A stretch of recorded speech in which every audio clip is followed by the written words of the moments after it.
안녕하십니까, 전병국입니다. 오래간만에 여러분들을 전병국 TV를 통해서 찾아뵙게 됐습니다. 벌써 내일이면 그 21대 4.15 총선이 시작이 됩니다. 지난 20여 년 동안 그 국회의원을 하면서 마무리하는 단계 속에서 맞이하는 이 총선거, 본인이 주자로 뛰지 않으면서 다른 사람들의 선거운동을 하면서 바라보는 이 총선의 의미는 색다르기도 하고 많은 생각을 하게 합니다. 요즘 제가 불출마 선언을 하고 나서 다른 후보들 선거 지원을 하면서 바삐 돌아다니니까 전병국은 배알도 없냐? 출마하지 않으면서도 저렇게 즐겁게 다닐 수가 있느냐? 또 어떤 분들은요, 저를 보면 힘내라고 말씀하십니다. 제가 힘없어 보입니까? 힘 많이 나눠둡니다. 요즘에는 정말 이 잘못돼가는 나라, 정말 어떻게 하면은 바로 세울까?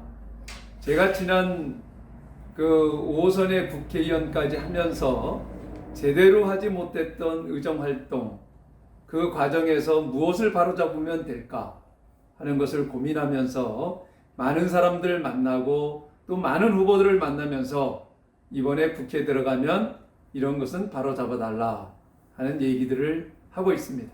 또 지원도 하고 있고요. 요즘 참 코로나 때문에 국민 여러분들께서 정말 걱정도 많으시고 많은 고통 속에 지내고 계십니다. 장사하는 건 둘째 치고 또 사업하는 것 모든 것이 다 정지된 상태입니다.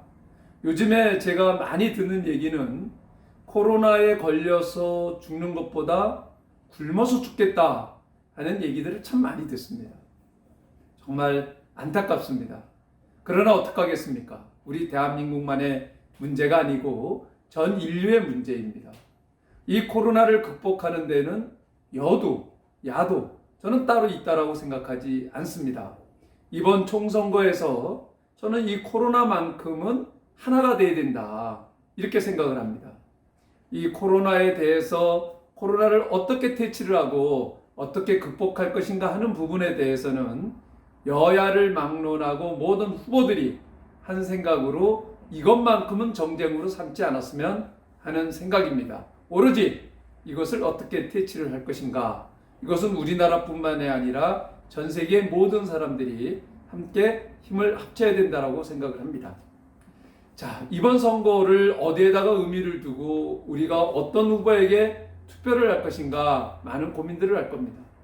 저는 이랬던 저랬던 미래통합당 당원이고 지금 현재는 미래통합당 소속의 국회의원입니다. 그리고 미래통합당의 경인지역 수도권 선대위원장으로서 지금 활동을 하고 있습니다. 그렇기 때문에 우리 미래통합당 얘기를 안 할 수가 없고 또 우리 미래통합당에게 한 표 주십시오 라고 얘기하지 않을 수가 없습니다. 그러나 면목도 없습니다. 막상 지역을 다니면서 또 유권자를 뵈면서 우리 미래통합당 찍어주십시오 라고 얘기하려고 하니까 좀 뻔뻔한 감도 없지 않아 있습니다. 그동안 우리 보수정당, 보수진영에서 많은 시행착오도 거듭했고 또 국민 여러분들에게도 많은 실망을 준 것도 사실입니다. 그러나 어떡하겠습니까? 이제 우리 대한민국의 미래를 바라보고 또 이 정치도 좀 균형감 있게 갈 수 있게끔 하기 위해서는 우리 미래통합당에게도 눈을 다시 돌려서 한번 봐주십시오. 저는 지난 3년 전 탄핵을 당하면서 또 탄핵 대열에 서면서 또 그 당시에 보수정당이었던 새누리당을 분당을 하면서 바른정당을 창당을 하고 새로운 개혁보수 정당을 만들어 보겠다고 나가서 나름대로 노력은 했지만 그 정치 실험은 실패로 끝났습니다. 그 반대급부로 탄생한 문재인 정부가 문재인 정권이 저는 참 진심으로 잘해주기를 바랬습니다. 그래야 대한민국이 미래를 향해서 더 강한 대한민국이 될 수 있다고 믿었기 때문입니다. 그러나 그것은 실망입니다. 결과는 실망입니다. 여러분들은 어떻게 생각하십니까? 지난 3년이 문재인 정권 하에서 여러분들의 삶은 편안하셨습니까? 장사는 잘 되셨습니까? 사업은 잘 되셨습니까? 기업 운영하는데 문제 없었습니까? 저는 불편했다, 힘들었다 하는 얘기를 더 많이 듣습니다. 가장 불편했던 것은 우리 문재인 대통령께서 취임사를 통해서 모든 사람들에게 평등하고 또 모든 사람들에게 공정하고 그 결과는 정의로운 사회를 만들겠다라고 말씀을 하셨는데 모든 것이 거꾸로 돌아간 것은 아니냐 하는 얘기를 참 많이 듣습니다. 또 소득 주도 성장을 중심으로 해서 모든 국민들이 더 못 사는 사람들이 더 잘 살 수 있게끔 하겠다라고 해서 소득 주도 성장을 경제 모터로 삼아가지고 추진을 했지만 결과는 못 사는 사람들이 더 못 살게 되는 아이러니한 결과를 낳았습니다. 그래서 사상 유례 없는 그 양극화 현상은 더 벌어진 거죠. 못 사는 사람은 더 못 살게 됐고 잘 사는 사람들은 더 잘 살게 된 이런 현상이 되고 말았습니다. 그러는 와중에 정부에서 무분별하게 퍼주기 하다 보니까 결과론적으로 고가는 비어가고 빚만 늘어납니다. 이러한 지난 3년을 되돌아보면서 이번 선거는 어떤 결과가 나올까 하는 것도 많이 생각을 해봤습니다. 코로나 전국이 오기 전까지만 하더라도 국민 여러분들께서는 이번에 문재인 정부를 심판할 것이다 라고들 했습니다. 그러나 코로나 전국 속에서 지금 우리가 이것을 극복하기 위해서 온 국민들이 합심을 하고 또 의료진들이 정말 처절한 봉사정신을 가지고 이것을 극복해 일선에서 노력하신 결과 이제 서서히 잡혀가고는 있습니다만은 아직까지도 안심할 수준은 아닙니다. 초기에 정부가 갈팡질팡을 하면서 이 코로나 전국을 제대로 대처하지 못했을 때 우리 국민들이 스스로가 사회적 거리두기를 해왔고 그러면서 잘 견딘 덕분에 여기까지 왔는데 이제 선거가 직면하게 되니까 이 모든 결과가 문재인 정부가 잘했기 때문이다. 대통령이 잘했기 때문이다. 여당이 잘했기 때문에 이런 얘기를 합니다. 과연 그럴까요? 전 좋습니다.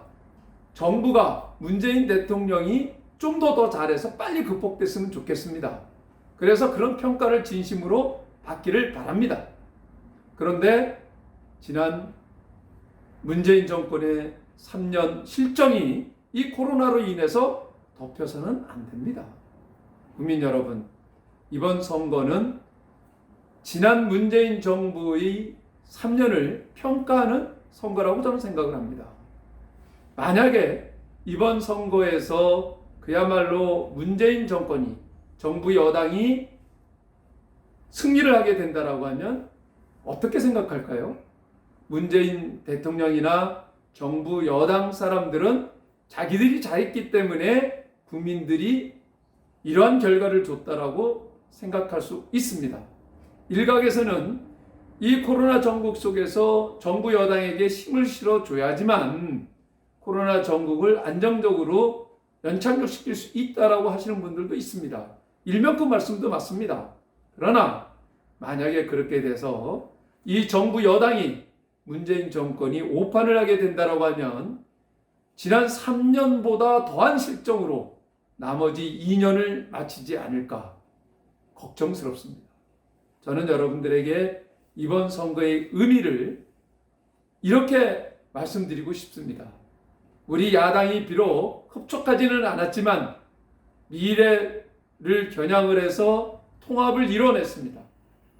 그렇게 해서 새롭게 출발하고자 거의 과반에 가까운 물갈이를 했습니다. 그러나 정부 여당은 어떻습니까? 민주당은 그야말로 61%를 586 세대 그대로 다시 재공천을 받았습니다. 말 그대로 586 과거의 386 세대가 486 세대를 거치고 586이 되고 이제 60을 바라보는 686을 바라보는 꼰대가 돼서 과거의 그네들이 투쟁의 대상이 됐던 기득권을 유지하고 권력에 안주하려고 하는 세력이 되고 말았습니다.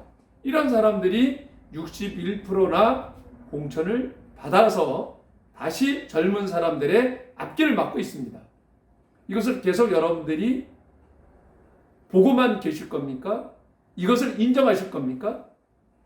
우리 미래통합당은 그동안 여러 가지 우여곡절이 있었지만 그래도 방향은 제대로 잡았다라고 생각을 합니다. 저 역시 5선이라고 하는 이유 때문에 오랫동안 했으니까 물러나라 하는 얘기 때문에 저는 기꺼이 물러났습니다. 제가 잘못했던 잘했던 그걸 떠나서 그 기준이 만들어졌다라고 하면 저라고 해서 피해갈 수 없다라고 생각했기 때문에 저는 기꺼이 물러나서 젊은 사람들을 위해서 내가 울타리가 되어야 되겠다, 밑거름이 되겠다라고 생각을 하고 지금 열심히 젊은 후보자들을 돕기 위해서 뛰어다니고 있습니다. 저희 당이 퓨처 메이커라고 해서 젊은 사람들, 미래를 만들어가는 사람들을 전면에 내세웠습니다. 저는 이게 미래통합당이 그래도 잘한 일이다. 과거에 안주하지 않고 기득권에 안주하지 않고 그래도 젊은 세대들에게 희망을 줄 수 있는 그네들의 세상을 바꿔볼 수 있게끔 만들어준 것에 대해서는 국민 여러분들께서도 다시 한번 눈을 돌려서 바라봐 주시기 바랍니다. 그렇게 해서 과거의 기득권에 안주하려고 하는 586 꼰대들에게 다시 그네들에게 국정을 맡길 거냐? 그렇지 않으면 싱싱한 4차 산업혁명 시대의 그런 마인드를 가지고 새로운 세대 미래를 열어가고자 하는 청년들에게, 청년 정당에게 맡길 것이냐 하는 것을 여러분들이 판단해 주십시오. 저희들이 잘못했던 과거 보수 정당의 문제를 새로운 정치를 하겠다고 나선 이 젊은 사람들에게 전가하지 않게끔 해주십시오. 저희들이 노력하겠습니다.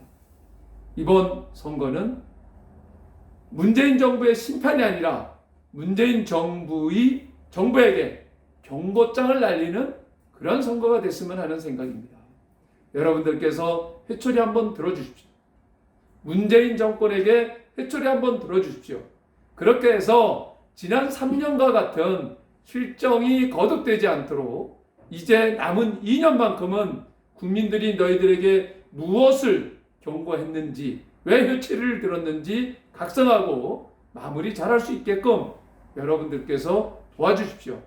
저희들도 무대뽀적으로 반대만을 위한 반대, 또 발목 잡는 그런 정치가 아니라 젊은 사람들과 함께 미래를 겨냥을 하는 이러한 정치를 해보겠습니다. 여러분들 4월 15일 날은 모든 분들이 이 코로나 때문에 투표하기 어려우시겠지만 투표해 주십시오. 사전 투표도 있습니다. 그렇기 때문에 사람들이 한꺼번에 몰리지 않는 시간대에 그 투표에 참여를 해주시면 아마 그 전염의 위험성도 한참 낮출 수가 있으리라고 생각을 합니다. 따라서 한꺼번에 몰리지 않게 투표해서 우리 그 대한민국의 미래를 여러분들의 손으로 다시 한번 결정해 주시기 바랍니다. 4월 15일 총선은 문재인 정부에게 회초리를 드는 선거가 되어야 됩니다.